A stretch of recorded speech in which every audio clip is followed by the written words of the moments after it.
am Atharva Poddar, and in this video we will be looking at how to use one sample t-test through an example. In this example, there is a college which has said that last year's average GPA was 3.6 out of 4. They have provided us a sample data. We have to decide whether there is a significant difference between this year's GPA and last year's GPA scores. This is a data of 30 observations. These are GPA scores out of 4. We are going to take alpha equal to 5%, that is 0.05. Alpha is level of significance. Before proceeding to solution, let us look at some assumptions. To use one sample t-test, these assumptions should be satisfied. To use one sample t-test, we have to make sure that these assumptions are satisfied. First assumption is continuous dependent variable. Our dependent variable is GPA score and it is continuous. Randomly selected sample, that is sample value should be independent of each other. Our sample is randomly selected and our observations are independent of each other. Data should be approximately normal. We have to check this assumption whether it is true or not.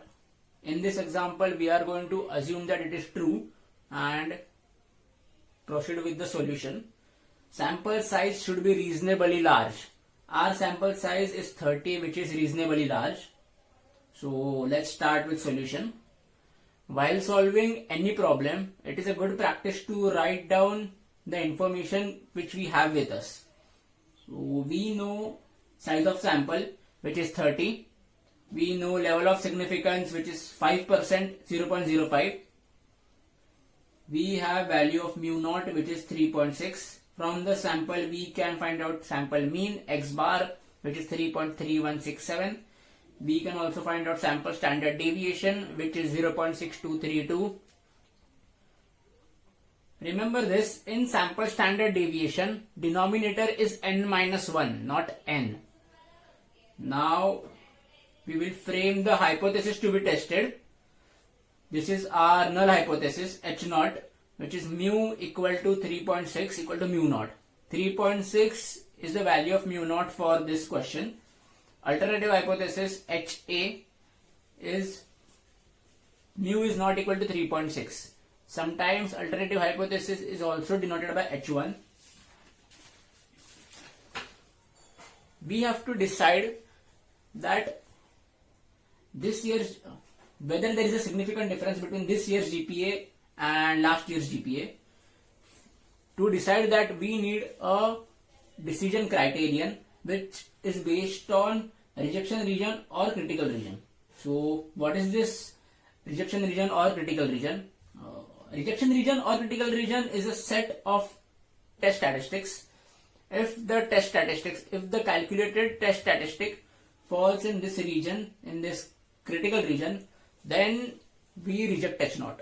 So we are going to find out this critical region and then ultimately we are going to find out the decision criterion. This is our t-test statistic. T is equal to x bar minus mu upon s divided by square root of n. It follows t distribution with n minus 1 degrees of freedom. While performing hypothesis testing, H naught, that is null hypothesis, is assumed to be true.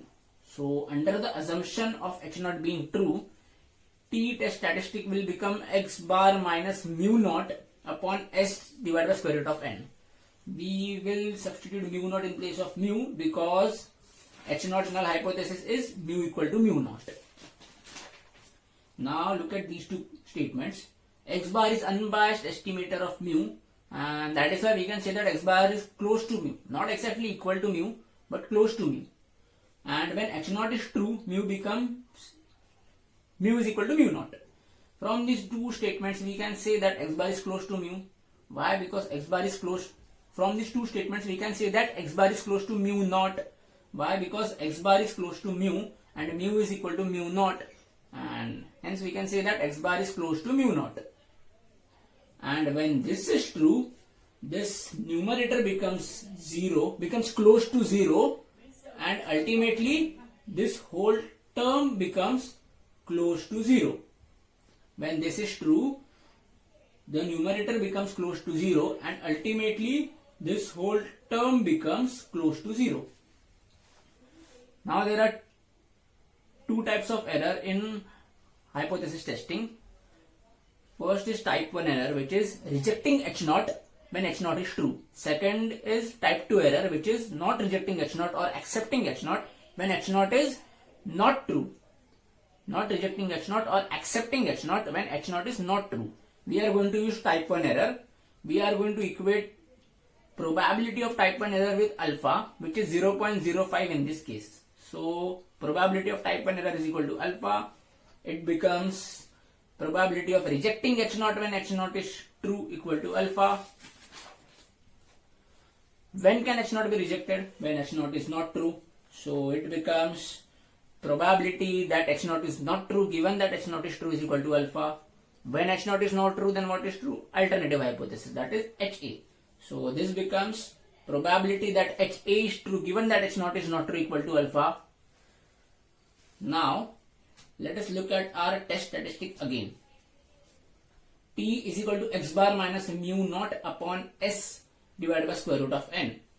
By taking here mu naught instead of mu, we are taking into consideration this condition of H0 is equal to true, because H0, our null hypothesis, is mu equal to mu naught. So by substituting mu naught in place of mu, we are taking this condition into consideration. Now, given that H0 is true, what will happen to our test statistic T when HA turns out to be true? Given that H0 is true, what will happen to our test statistic T when HA, that is alternative hypothesis, turns out to be true? We will look at that. So see these two statements. X bar is an unbiased estimator of mu, and that is why we can say that X bar is close to mu. When HA is true, alternative hypothesis is true, mu is not equal to mu naught. So from these two statements, we can say that X bar is not close to mu naught. From these two statements, we can say that X bar is not close to mu naught. And when this is true, the numerator is not equal to 0. Hence, ultimately this whole term is not equal to 0. Means T is not equal to 0. That is, T is either less than 0 or greater than 0. Means, given that H0 is true, when HA turns out to be true, our T will become either less than 0 or greater than 0. I will repeat again. Given that H0 is true, when HA turns out to be true, T will become less than 0 or greater than 0. Okay. So this equation, probability that HA is true given that H0 is true equal to alpha, can be written like this. Probability that T is less than 0 or T is greater than 0. Probability that T is less than 0 or T is greater than 0 equal to alpha. Now T is less than 0 can be written as T is less than K1, where K1 is some negative value, and T is greater than 0 can be written as T is greater than K2, where K2 is some positive value. Now T can either be less than K1 or greater than K2. It can't be both. So we can write this equation as this: probability that T is less than K1 plus probability that T is greater than K2 equal to alpha. This is same as probability of A union B is equal to probability of A plus probability of B, where probability of A intersection B is 0. Assuming these two probabilities are equal, we get probability that T is less than K1 equal to alpha by 2 and probability that T is greater than K2 equal to alpha by 2. Now we have reached to our decision criterion, in general decision criterion. So decision criterion is reject H0 if T test statistic, that is calculated value of T test statistic, is less than K1, or if calculated value of T test statistic is greater than K2. Decision criterion is reject H0 if T test statistic, that is calculated value of T test statistic, is less than K1, or calculated value of t test statistic is greater than K2. Now the question is how to find out value of K1 and K2. For that we will be using t test table. In t test table, column headings are alpha values, also called as p values, and row headings are degrees of freedom, and row headings are degrees of freedom. So we are going to locate the column with r alpha value with column heading 0.05 because r alpha value is 0.05. So this is the column with column heading 0.05, and we are going to locate the row with r degrees of freedom. R degrees of freedom is 30 minus 1, that is 29. So this is the row with row heading 29, and this is the column with column heading 0.05. We are going to look at intersection of this row and this column, and the intersection of this row and this column is 2.045. This value is called as T critical value. This value is called as T critical value. After finding out this T critical value, our decision criterion becomes reject H0 if T calculated is less than minus 2.045 or if T calculated is greater than 2.045. K1 and K2 will have same magnitude, they will only differ in sign. Why? Because T distribution is a symmetric distribution. Now we have to find out calculated value of T, which we will represent by T dash. We can find out calculated value of T statistic by substituting x bar mu naught s and square root of n, and we get calculated value of T statistic as minus 2.4899. Since minus 2.4899 is less than T critical value, which is minus 2.045, we reject H0 at 5% level of significance. Another way of deciding whether to reject H0 or to not reject H0 is by using p value.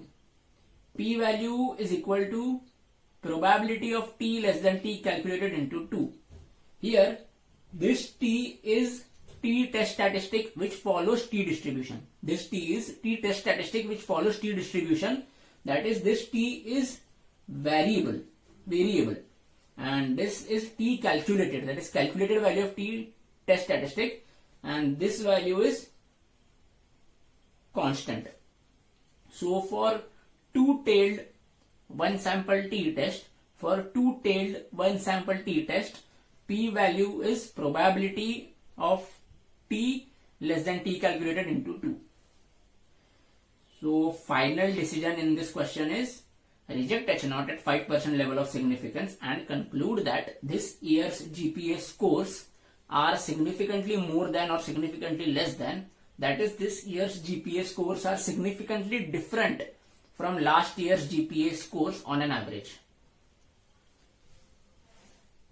So this is how we can use one sample t-test. If you found this helpful, then please like, share and let us know in the comments. If you have any doubt regarding one sample t-test, you can ask it in the comment section. We are also launching online tuitions. Lectures will be conducted online and only on weekends. If you wish to know more about online tuitions, details are given in the description. Thank you so much for watching the video.